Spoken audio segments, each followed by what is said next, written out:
I was encouraged by several people to get a service dog. And then there was a lady who lived with us for 10 years. She said, you know, if you got a service dog, you'd be a lot easier to live with.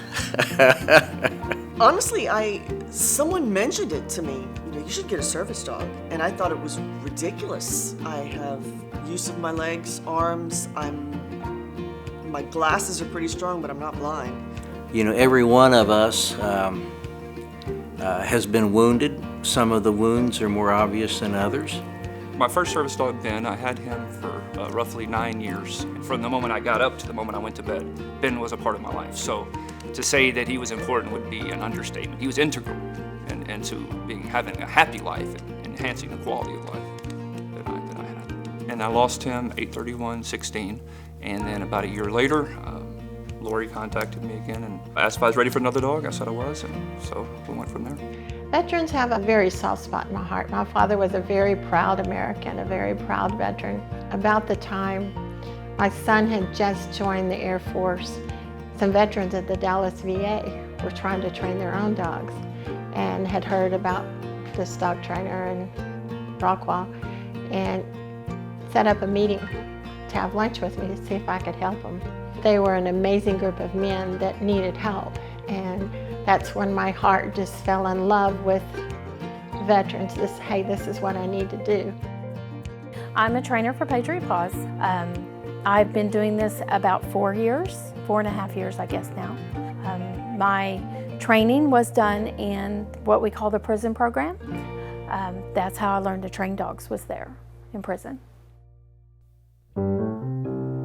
Our partnership with Texas Department of Criminal Justice, TDCJ, is where we train the inmates how to train the dogs. So they volunteer to work for us, but it is their job while they're in TDCJ to learn and train these dogs to help these veterans.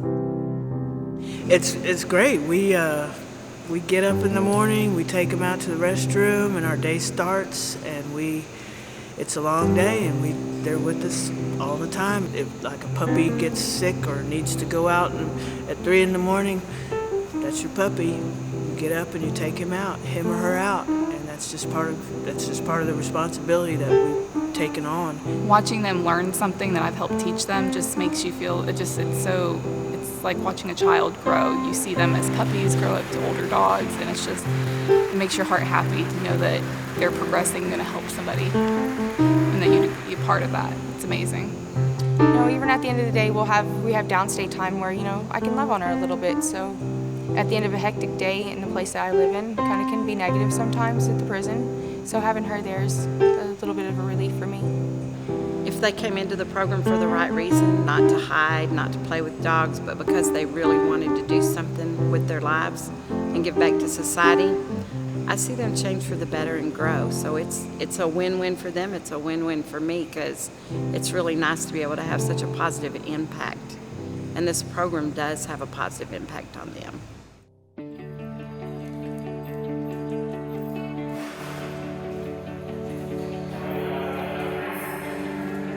I'm very excited. It's kind of like, a kid waking up on Christmas. It's more than just, oh gosh, here's a great toy to play with. This dog will be a lifetime companion. This whole week we've taken different dogs around the various cues that we've learned. I think there's a whole list of cues. I think there's 50 cues that we've learned so far. And we've been training with each of the dogs at various times with Lori and Bonnie, watching us to see kind of which dog interacts the best with us and which one we interact best with. The dogs have already been trained, and so I think part of it is training us as the veterans to know what those cues are and to see how the dog reacts. What we do is we try to let our dogs pick their owners. Then they're more likely to pick up on the nightmares and the night terrors and things like that. So taking the time, the first part of the week that the veterans are here, and watching the dogs interact with them, you can actually see a dog pick its owner. And then this afternoon at 2, she's going to have the reveal, I guess. It feels like the dating game almost, but I think the offenders are going to line up with all the dogs and they'll release the dog to us, when they call our names. So very excited about it.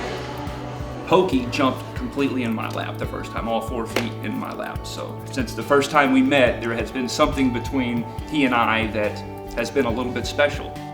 We know these dogs, we watch them, and it's very clear that Pokey's big to you.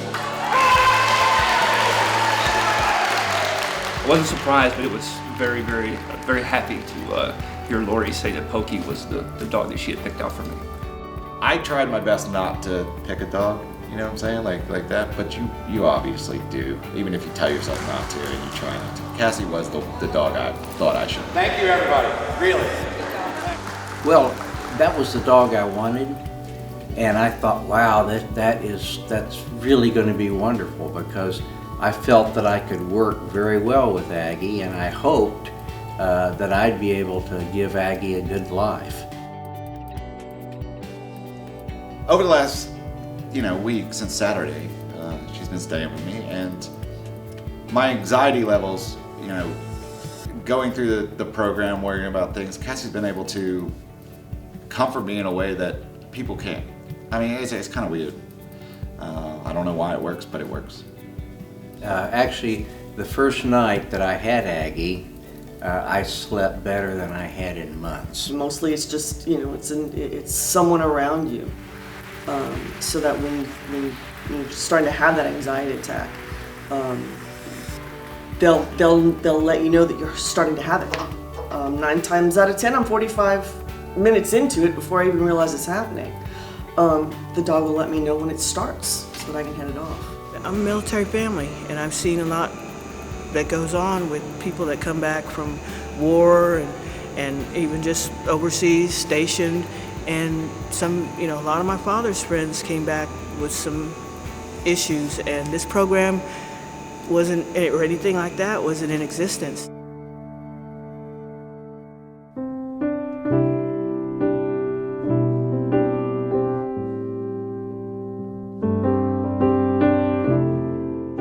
It's very emotional because I've seen these veterans when they first came, and we appreciate the work they do. And they go risk their lives each and every day to give us the freedom, and we took advantage of that. So now to give back, it's an incredible feeling because you see the difference that these dogs make. We're learning to be disciplined and take correction from other people, and are learning to just accept it and move on, something that we need to learn out in the world and jobs, anywhere that we're trying to make it. They leave with a skill, and a lot of them work in animal shelters and vet clinics, and some of them started their own business. I saw one on Facebook the other day. She actually has a mobile grooming facility now where she works with the dogs, and so it gives them a career and something that they can do. I have priorities and I put them in the right order now. I've definitely learned that. Life skills, being able to communicate with people and not just running away from problems. I've learned to face them head on and deal with them the proper way. I learn a lot. The inmates that you work with, they're in there for a reason, and they've lost a lot of relationships with their families and their spouses and their children, and so to give them a puppy, to give them something to love and something to care for and something to take care of, they grow like a little rose. It would start out in its stem and it leaves and its blooms. So to see them change and watch them grow is one of my favorite parts, because they deserve as much respect as anybody else. The one word that I would use is gratitude. I'm grateful for the many people, and there are so many hands that had a role in producing this wonderful dog that I have, and the wonderful dogs that other people in my class have. I don't know, it's weird. You almost feel like, do I deserve this? There's so many of us, and there's only so many dogs. I mean, Lori can only do so much, she has only so much kennel space, and not every dog makes it through the program, so they have to, find the right dogs, and that takes time, effort. 2 years of training is crazy, and a dog could go through a year and a half of training, then fail out, and you put a year and a half into a dog. So, they have to do so much to get it to the point where we're at, to the dogs that are graduating. They I couldn't ask for anything better, you know, and being here, you know, in our situation, I think it's a privilege, and not everybody gets to get in Patriot PAWS, so I feel very fortunate. I just want to thank Ms. Stevens, you know, and all the volunteers and TDCJ too for, you know, giving us people that have taken so much from society, giving us the opportunity to give back and to change our lives and be a positive influence on people. It's just, you know, I really want to show my appreciation to them, all Ms. Stevens and TDCJ. Being hurt and coming back and having an organization like this that truly has your back and is willing to step up and take care of you and fill the hole that maybe has been caused by things that you've done and experiences that you've had. I think that makes it easier. It makes it easier to stand and easier to live and easier to get by.